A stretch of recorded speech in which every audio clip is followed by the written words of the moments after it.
Solitary mellow piano, slow down time.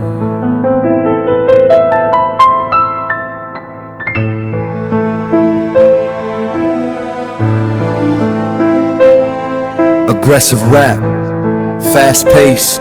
Hasta si Juan sa sariling bayan. Buwis ay pasan, pambili ng bigas ay nasaan. Presyo'y lumilipad, sikmura'y kumakalam. Habang ang korupsyon lalong yumayaman. Sa reaction pace, politika, isyu'y binubulatlat. Kahit delikado, katotohanan ng ilalantad. Transition to ballad, kundi man style melody.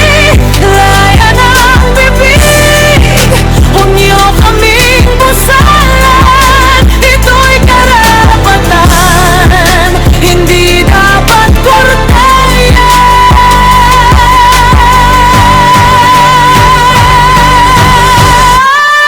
Sa reaction pace, politika, katarungan ng sigaw mula sa konstitusyon. Liwanag ang pangingibabaw, Pilipinas kung mahal. Ilang kakikisin, protapit piano and string swell.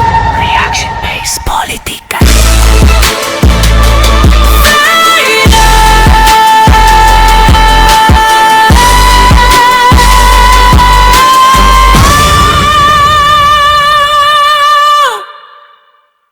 Reaction pues, politika.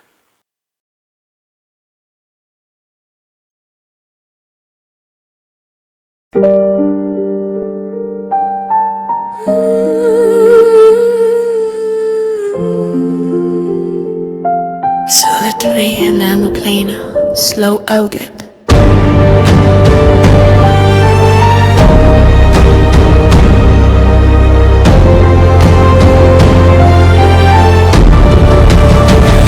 Aggressive rap, fast-paced, hostage si Juan sa sariling bayan. Buwis ay pasan, pambili ng bigas ay nasaan. Presyo ay lumilipad, sikmura'y kumakalam. Habang ang korupsyon lalong yumayaman. Sa reaction hack, politika, isyu'y binubulatlat. Kahit delikado, katotohanan ng ilalantad.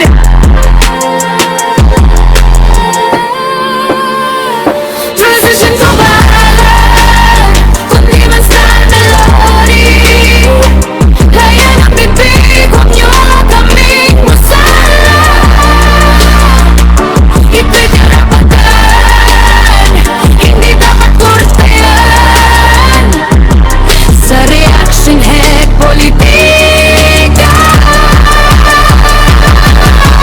Katarungan ng sigaw mula sa konstitusyon. Liwanag ang pangingibabaw, Pilipinas kung mahal. Kailan ka gigising? Dramatic piano and string swell. Reaction app, politika. Fade out.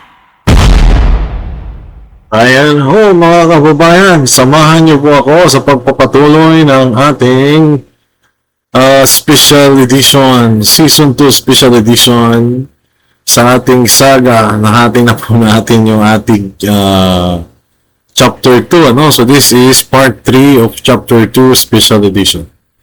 At mga kababayan, alam niyo naman po dito sa atin sa Reaction PH Politika, tayo po dito ay tumutunghay sa mga pahayag ng iba't ibang mga vlogger, no? Political vlogger, at saka sa mga naririnig natin ng mga balita sa mainstream media upang tayo po ay maghatid ng respong mga balita na may kinalaman sa isyung politikal ng ating lipunan, ng ating bansa, na kung saan ay mayroon tayong mga pinapaliwanag na makakapagbigay ng interes sa ating mga mamamayang Pilipino. Sige, tunghayan po natin mga kababayan ng ating unang video. Hindi po ito yung featured video natin. Ano? So, since this is already part 3 marami na tayo dito na-feature na video sa chapter 2 ng ating special edition. Pero tunghayan po natin itong si Sangkay dyan muna kung ano yung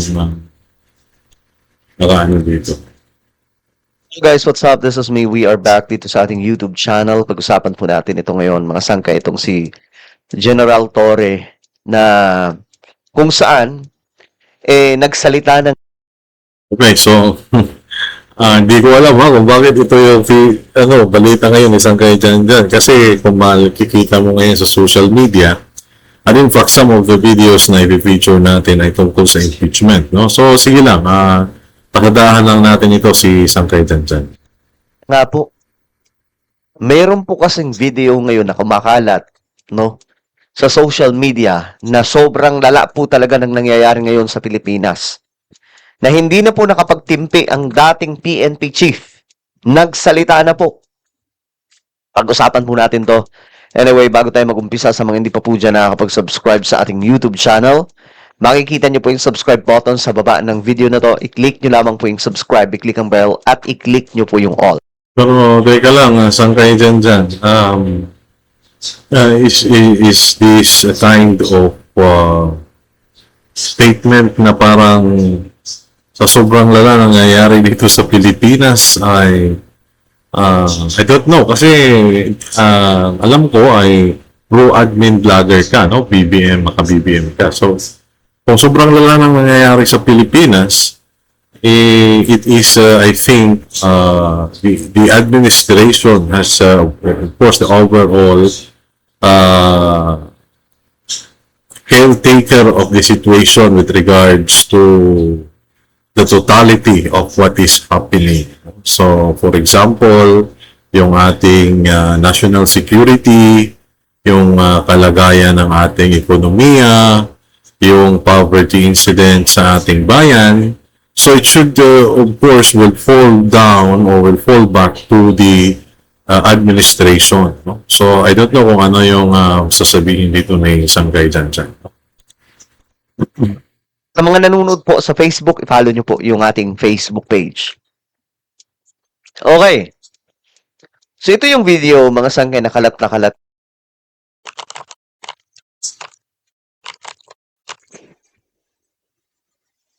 At ngayon, marami na rin pong nag-upload nito.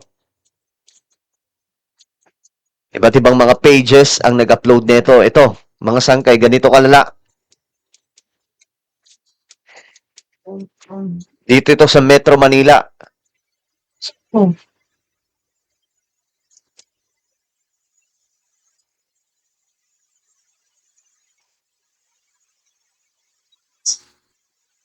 Tingnan nyo yung ginawa nila.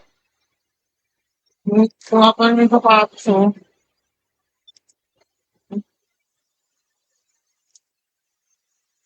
Oo, ito na.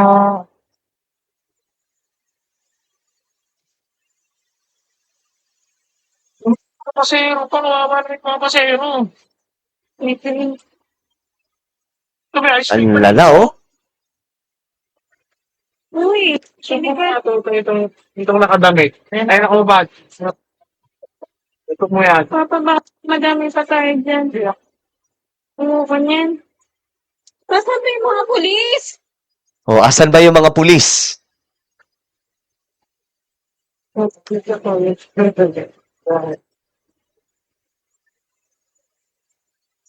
Ma-traffic. Wala rin pong magawa yung jeepney. O, hindi makatakbo na maayos eh. So, sa totoo lang, yung peace and order ngayon sa Pilipinas medyo tagilid. Wala na pong mga disiplina yung mga tao. Ngayon, eto, tingnan nyo po. Mismong si General Torre nagsalita na po. Alam niyo anong sabi niya? Ayoko sanang magkomento sa usaping peace and order dahil PNP matter ito at ayokong magmukhang nagsasalita dahil sa personal na dahilan. Pero ito. Pero kapag ganito ang nakikita ng publiko, hindi lang ito problema ng PNP. Problema ito ng buong gobyerno. You see? Nagsalita na po. Si General Torre.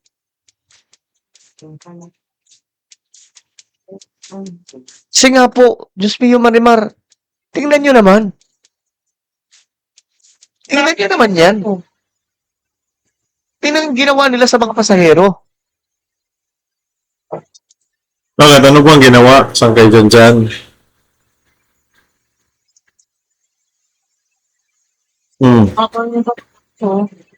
Grabe itong ginawa nila. I-describe mo kasi para naman makarelate So talagang ng ating malala, ano. mga sangkay. Malala to. Kano ba kalala yan? Nagtanong pa nga po dito, nasaan yung mga pulis?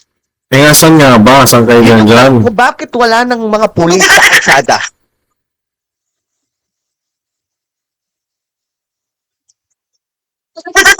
May napapabalita nga po na may mga iba pang pulis ngayon na sasangkot sa mga sindikato. Nasasangkot sa mga pangangarnap. Nasasangkot sa mga illegal na gawain. Tapos yung kalsada natin, wala nang nagbabantay. Kita nyo yan?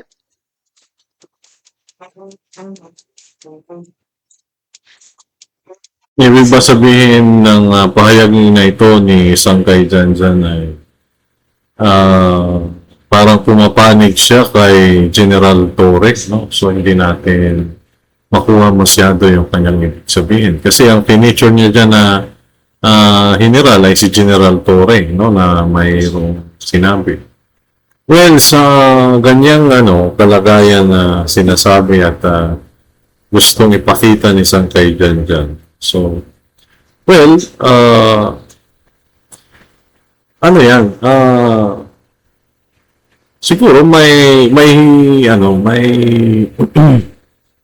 issue sa ibang mga lugar. Hindi naman kasi lahat ng lugar ay nakaka-responde kaagad yung mga pulis, no? So, siguro, kung ang naturang video na ito ay makakaabot sa mga otoridad, siguro ay mapag-aaralan nila kung ano yung posibleng gawin, no? So, tingnan natin kung ano yung ano pa dito yung feed sa atin ni Sangkay dyan. Nasaan yung mga pulis? Oh, sabi ni General Torre, kapag ang tao ay nawawalan ng pakiramdam ng seguridad, lahat tayo nadadamay, pati MMDA, LGU at buong pamahalaan. Correct. So, anong ginagawa ng mga dito? Ng mga pulis? Marami namang mga matatinong pulis. But what we are talking about, mga sangkay, is yung sistema. Bakit walang sistema? Bakit walang maayos na peace and order? Well, maganda naman yung remains na concern ni Sangkay dyan. Siguro ang dyan sa leadership, per what is this siguro, jurisdiction ng PNP siguro, provincial police office, tapos sa isang headquarter, sa isang city, sa isang bayan. So, yung mga municipal police station, no? So, kanya-kanya sila sigurong dyan, kanya-kanya sila sigurong bantay. Kasi, ang krimen, lalo na kung halimbawa may irregularidad na nangyayari doon sa kalsada, ay isang isang indication yan na medyo mahina yung presence ng mga police, no? So, yung tinatawag natin na police visibility. So, siguro, ang apila natin sa mga kagawad ng ating bayan, yung mga pulis at saka yung pambansang pulisya, siguro, pag-aralan kung ano yung masusi at saka maayos na sistema, no? Binabanggit dito ng isang kayo dyan ay sistema na maaari nating magawa upang maiwasan yung mga lantaran na irregularidad na nangyayari, yung mga krimeng nagaganap sa ating kalsada mismo noon broad daylight. So, I don't know kung kasi yung video na ipinakita ay hindi naman gabi, no? So, ito ay nangyari sa araw. Hindi natin alam kung sa umaga, sa hapon, sa tanghali, no?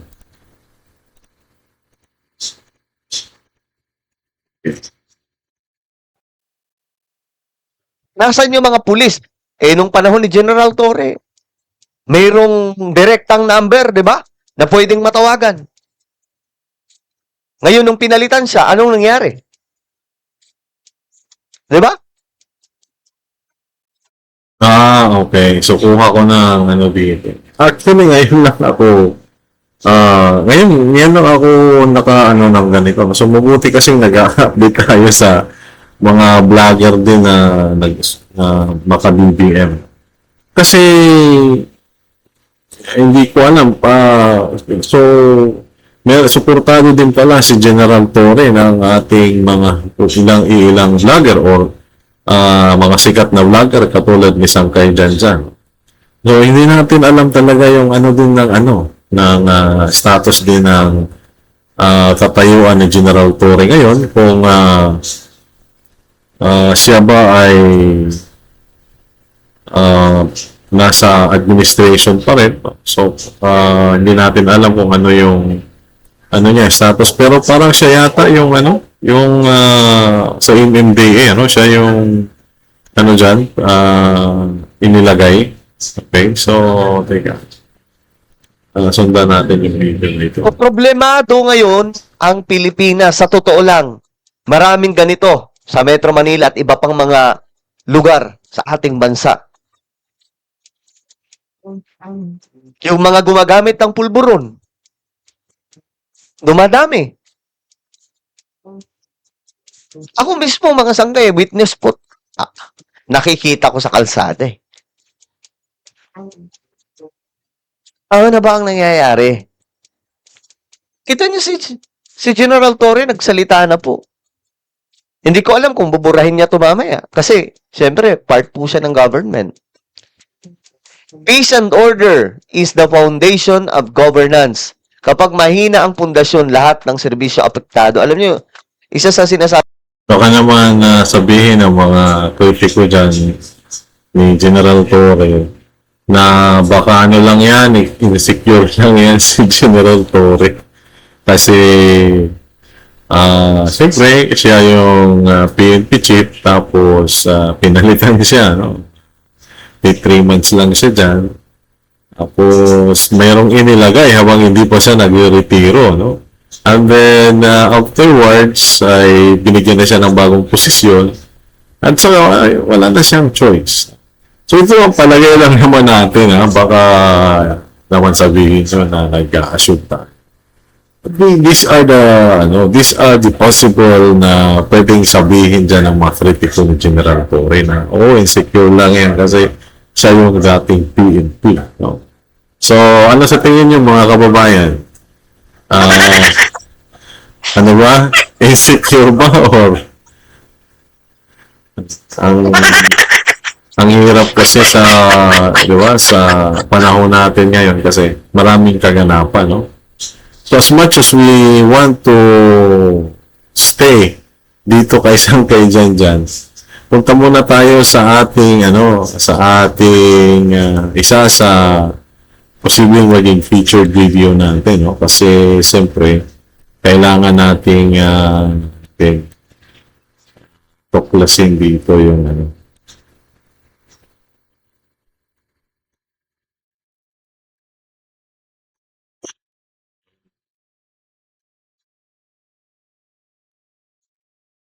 Okay.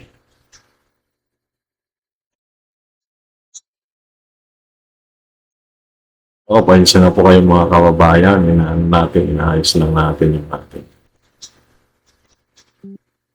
Bukod tangi ang kumiting ito dahil sa buong listahan ng mga komite. Kukumpirmahin natin kung anuman ang mga nangyari noong nakaraan sa pamamagitan ng isang committee report. We are therefore here to finalize the committee report along with the attached resolution setting forth the articles of impeachment. Okay, so ang naganap doon sa sa committee ng Justice Committee is yung ginawa nilang committee report na naka-attach yung resolution at doon nakalagay yung article of impeachment. So, ito ay balita galing sa UNTV. Tingnan natin mga kababayan kung ano yung susunod na mga kaganapan dito. Our task is to approve these documents and transmit everything to the plenary. This is our mandate under the rules. Tayo ang Committee on Justice.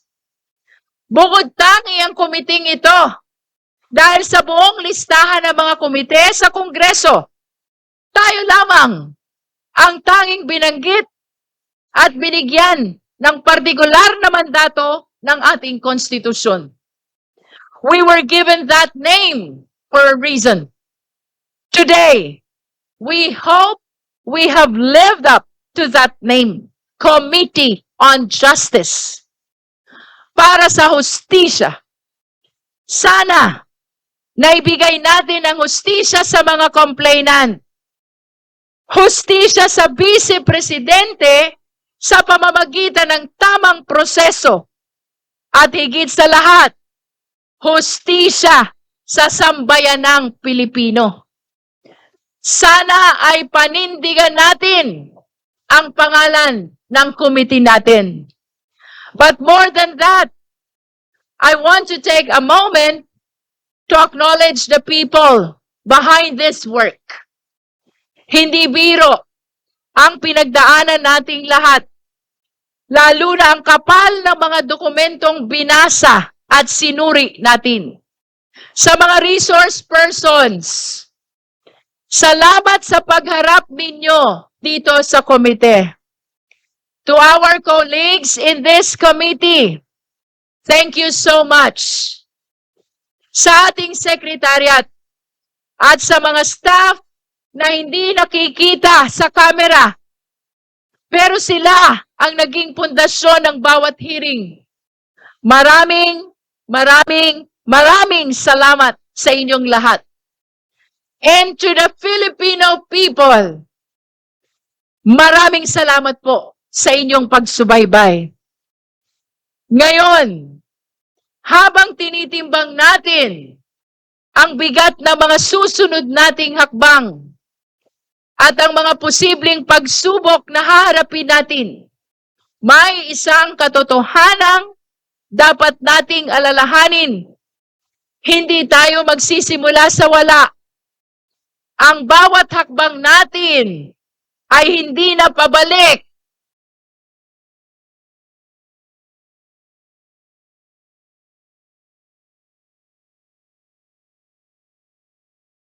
Hello, mic test.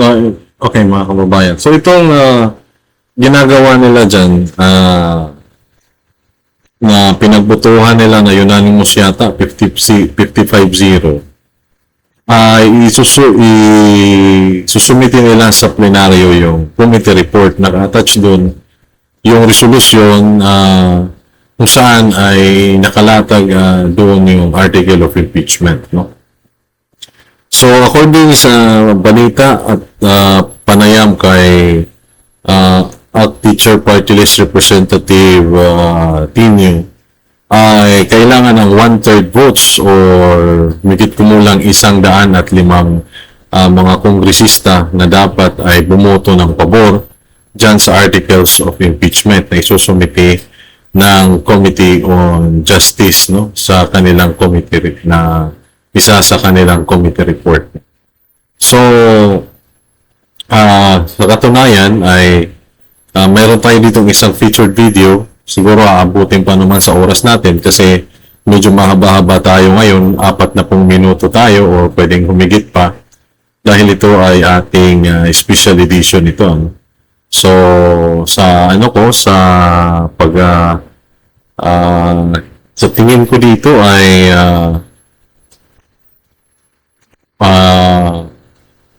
posible na pagbotohan ito at posibleng pumabor dito. At inaasahan na rin naman ito ng kampo ni VP Sara ayon sa mga narinig na natin sa mga balita na posibleng ang may akyat yan sa Senado at mag-convene na, no, yung ating Senate para magkaroon trial yung impeachment, no? So they will convene now as an impeachment court. Kundi padiretso sa katotohanan. Malayo pa, pero malayo na. Mahaba pa po ang tatahakin nating landas patungong plenaryo at patungong Senado. Ngunit hindi na tayo nangangapa. Marami na tayong naungkat. Marami na tayong naisiwalat. At hindi natin hahayaang masayang ang lahat ng ito. Kailangang ituloy ang proseso because this is what justice demands. Because only then can we truly achieve accountability. Kapag may public official na nagkaroon ng seryosong paratang, huwag nating baliwalain. Huwag nating palampasin. Naku, ganyan na kayo mga kababayan. Magtatanggal ako ng tinga. Dito lang tayo siguro makakakita ng, ano, ng vlogger. Yan sana mga babayan, ha, baka may inaano kayo dyan. Ginagawa kayo na, ano, baka inisip nyo na kung anong ginagawa ko. Hindi lang talaga maiwasan. Kailangan. Kapag may kailangang ipaliwanag, huwag tayong titigil hanggat lumabas ang katotohanan. Let us pursue this to its logical conclusion. Otherwise, the cycle of impunity will only repeat. Because we owe it to the next generation of Filipinos to show them that no one, no matter how powerful, no matter the title, is above the law. Huwag nating hayaang masanay ang ating bansa sa kultura ng pagkalimot. Because if we let up now, we fail the very Constitution we swore to protect. Let us therefore move forward with heavy hearts but clear minds. If the Vice President is guilty, let the truth convict her. If she is innocent, let the process clear her. But let it be done through the light of justice, not the shadows of silence. Ituloy na natin ang huling hakbang ng yugtong ito para sa katotohanan, para sa sambayanang Pilipino.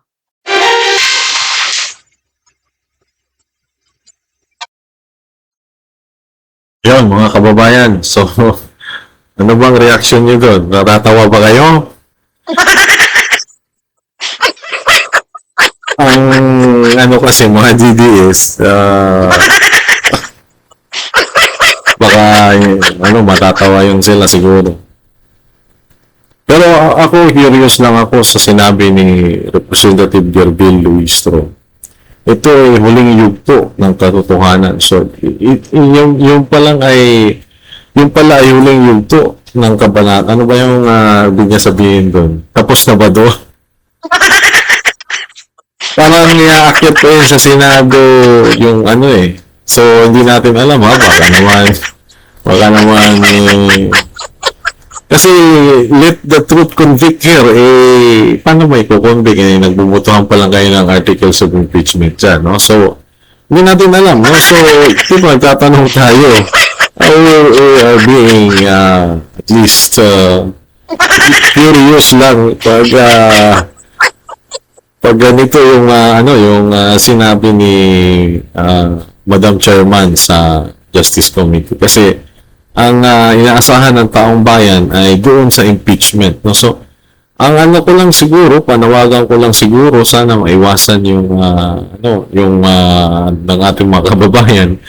Yung, baka naman, may ano kayo dyan, may iba kayong mga naiisip, no? So, hindi pa ito, tapos, no? So, tutuloy pa yan sa Senado, ano? So, yun siguro yung ibig sabihin ni Madam Chairman, no? So, wag lang muna tayo ma-excite, no? Kasi talagang inaabangan niya yan kahit na nga ng mga DDS lawyers sa mga napapakinggan natin, nakikita natin sa mga interview, sa social media, sa mainstream media.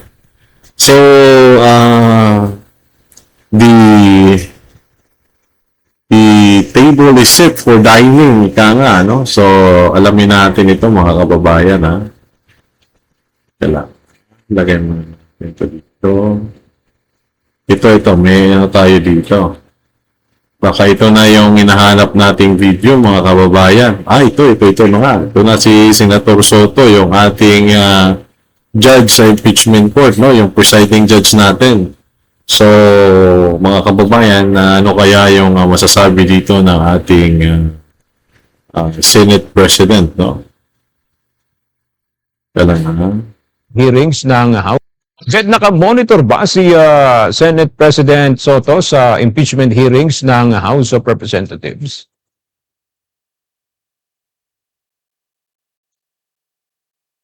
Siya nagmo-monitor dito sa ginagawang impeachment proceedings ng House Committee on Justice. Gayunman, tiniyak niya na pinaghahandaan na ng Senado yung posibleng pag-akyat ng articles of impeachment laban kay Vice President Sara Duterte mula sa House of Representatives.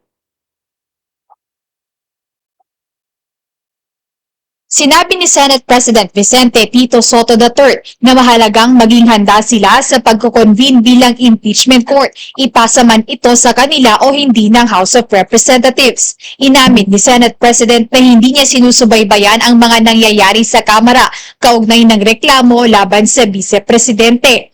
Aniya, mas mabuting hindi niya naririnig ang nangyayari sa hearing upang manatiling neutral o impartial sa issue.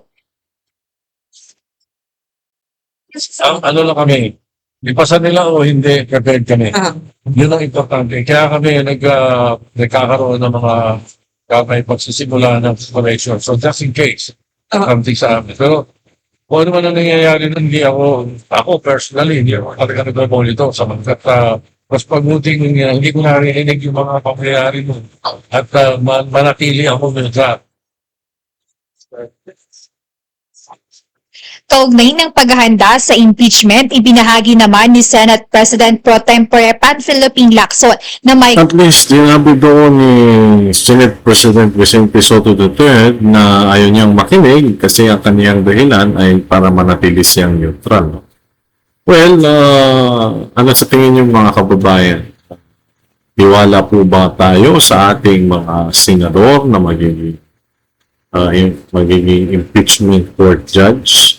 No? So, senator judge kasi ang tawag sa kanila. So, siguro, ang sarili kong pananaw dyan, kung hanggat maaari, parang suggestion na rin ito, mga kababayan, ay siguro, pag nag-convene na yung ating impeachment court, ay na lang siguro sila, judges na lang ng impeachment court, no? Hindi na senator judge. Para talagang hindi sila partial, hindi sila bias, so impartiality, and then objective decisions is expected from our good senators of the Republic. Tiniyak niya na pinaghahandaan na ng Senado yung posibleng pag-akyat ng articles of impeachment laban kay Vice President Sara Duterte mula sa House of Representatives. Sinabi ni Senate President Vicente Tito Soto III na mahalagang maging handa sila sa pagkukonvene bilang impeachment court, ipasa man ito sa kanila o hindi ng House of Representatives. Inamin ni Senate President na hindi niya sinusubaybayan ang mga nangyayari sa Kamara kaugnay ng reklamo laban sa Vice Presidente. Aniya, mas mabuting hindi niya naririnig ang nangyayari sa hearing upang manatiling neutral o impartial sa issue. Ang ano lang kami, ipasa nila o hindi, prepared kami. Yun ang importante. Kaya kami nagkakaroon ng mga may pagsisimula ng operation. So just in case, something sa amin. Pero kung ano man ang Ayan, mga kababayan. Parang naulit lang eh. Kala ko hindi pa tapos. Tapos na pala. Okay, so ano ko na po naman. Hindi natin yun na ano ah. Ito, ano ba to? Ay, tapos na ito eh. Ano naman?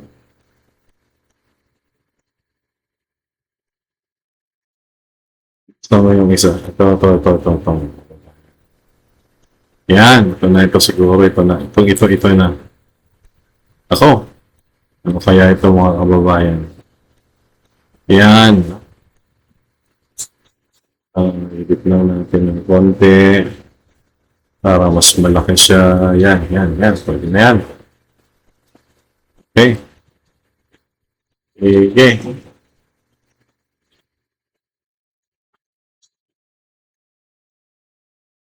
Why did you cancel your Midjourney subscription? I found this hidden AI that does everything I want for a Been confirmed, it was not edited.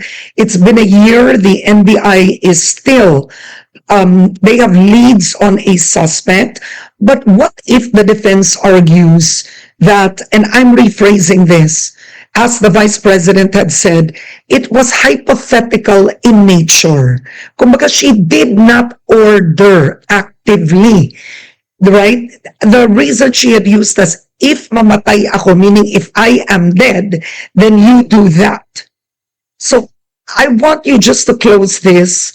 Yes. What is your response to that? Well, to Mga kababayan, before ano dito si Attorney Lorna Kapunan, kasi parang ito yung abogado ng kabilang kampo, no? So, kalaban ito na mga DDS. So, ang ito yung malaking issue din ngayon na pinupukol kay VP Sara. So, talagang siya yung yung talagang binabato at binabayo ng mga ganitong issue, no? So, hindi natin masasabi kung ano yung tayo dito nating Vice Presidente. So, talagang talaga yung kanilang dito, yung kanilang pamilya, no? So, alam naman natin sa haba na ng panahon, hindi naman sa pumapabor tayo sa ating Vice Presidente, pero tinitingnan natin yung mga sitwasyon. At itong issue ng pag-threaten daw ng ating Vice President sa pagpapapatay na doon sa Pangulong BBM, sa former Speaker Martin Romualdez at saka sa First Lady Lisa Araneta Marcos. So, ang sabi dito ng mga DDS, conditional daw. Tapos, paano mo daw gagawin yung pag-assassinate? Conditional nga yung pag-assassinate kung mamatay siya, for example. No? Pero, ang sabi naman dito ng kabilang kampo ng mga tumutulig sa kay Vice President Sara, sabi nila, regardless kung sinabi mo na ikaw ay mamatay, ang importante daw doon ay nakita yung intensyon na ipapapatay. No? So, hindi natin ito, kahit ako mga kababayan, sa totoo lang, mas mainam na hintayin natin yung pasya dito ng hukuman. Baka ito ay may mga kaso nang isinampa sa Korte Suprema, no? Kasi siyempre ang involved dito ay ang ating Vice Presidente at saka yung kanyang pinagbantaan daw na di umano na ating Pangulo. So siguro mas makabubuti na hintayin natin.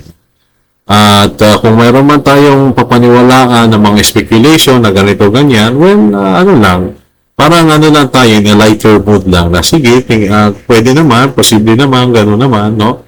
Pero wag tayo totally na doon na maniniwala kasi hanggat hindi pa lumalabas yung talaga yung desisyon kung ito ay may naisampa ng kaso, ano? So, Yun yung napaka-importanteng bagay na tatandaan natin mga kababayan.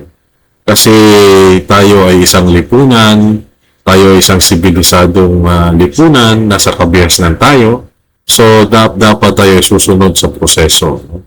Sa tinatawag natin na due process. So, kahit na tayo ay mayroong tinatawag na freedom of speech, ay pangalagaan pa rin natin yung tinatawag na katotohanan. No? So, wag tayo basta-basta magbibitaw ng mga pahayag na hindi pa tayo kumpirmado kung ito na nga. So, pwede tayo siguro mag-speculate.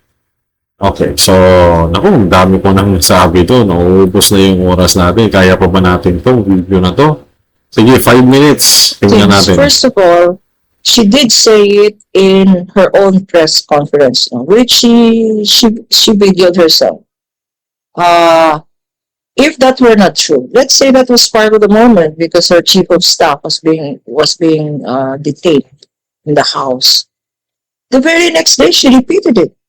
She repeated it the very next day and said, "I have hired an assassin." He has said yes. The day before, she said, "No joke, no joke." If it were a joke, the next day she would have denied that it was a joke. No, the very next day she said, "That threat, how can you have a threat from the grave? There is no such thing as a threat from the grave. The crime is threat, there is no such thing as conditional threat." The glaring example here, and we heard the wife of Ito na nga yung sinasabi natin na wala daw threat sa grave, no? There's no such thing, sabi dito ni Atty. Katunan. Kasi nga, dyan ng DDS ay paano naman papatayin? Kung hindi rin naman siya papatayin. Or, ng mga sarcastic ng mga DDS vlogger na sinasabi nila, kung halimbawa, inutusan ako ni BP Sara na patayin, kung namatay na si BP Sara, susundin ko ba siya? Ano ako, bali? Namatay na nga daw si BP Sara, tapos susundin niya. Wala. Sino pa daw yung katawagan niya? Or, kung may suhol man, sino pa yung, di ba? Hihinga niya ng suhol, patay na yung nagutos sa kanya. Kaya, yun yung sinasabi dito ng mga DDS, no? So, iwan ko mga kababayan, ano sa tingin nyo? Yung palagay nyo kung ano yung ako mga kababayan, ewan ko kung naramdaman nyo yun, no? Or na-feel nyo yun, na-felt nyo yun mga kababayan. No? So, dumindol po kanina, nag-post tayo ng video. No? So, abangan po natin yan sa balita kung saan po yung epicenter ng lindol na yan. Okay, mga kababayan, siguro dito na natin tatapusin yung ating chapter 2, no? So, next video natin sa special edition, chapter 3 na tayo. Natapos rin yung chapter 2. Kasi, so siguro sa special edition natin, part 1, part 2 tayo, isang oras. Kasi, hindi kakayanin yung 2 oras na masyadong matagal. Nagka-crash yung ating studio, hindi kinakaya yung 2 oras. No, pero subukan natin kung talagang kaya yung 2 oras, ha? Tingnan lang natin mga kababayan. Sige, outro video muna tayo. Outro music, soundtrack natin mga kababayan.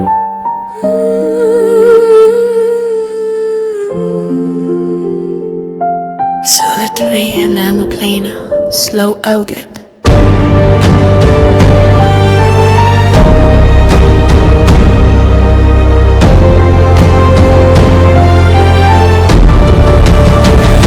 Aggressive rap, fast-paced hostage sikuan sa sariling bayan. Buwis ay pasan, pambili ng bigas ay nasaan. Presyo ay lumilipad, sikmura'y kumakalam. Habang ang korupsyon, lalong yumayaman. Sa reaction hack, politika, isyu'y binubulatlat. Kahit delikado, katotohanan ang ilalantad.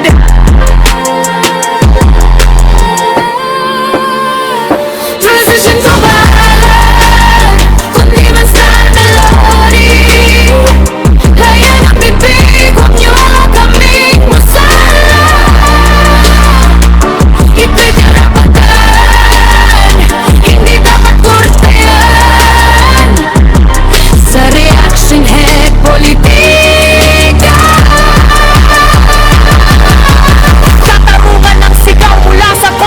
konstitusyon, liwanag ang pangingibabaw. Pilipinas kung mahal, kailan ka gigising? Dramatic piano and string swell. Reaction there, politika. Fade out.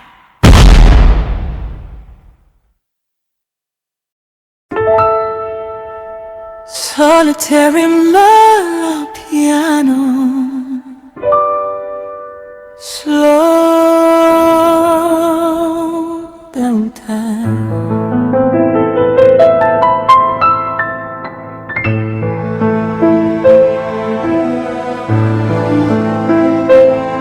Aggressive rap, fast pace. Hasta si Juan sa sariling bayan. Buwis ay pasan, pambili ng bigas ay nasaan. Presyo'y lumilipad, sikmura'y kumakalam. Habang ang korupsyon lalong yumayaman. Sa reaction pace, politika, isyu'y binubulatlat. Kahit delikado, katotohanan ng ilalantad. Transition to ballad, kundi basta melody.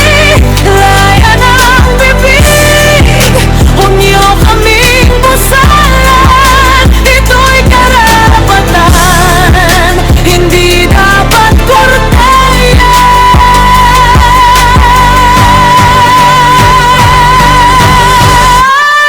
Sa reaction page, politika, katarungan ng sigaw mula sa konstitusyon. Liwanag ang pangingibabaw, Pilipinas kung mahal. Kailan ka gigising, dramatic piano and string swell. Reaction based politika.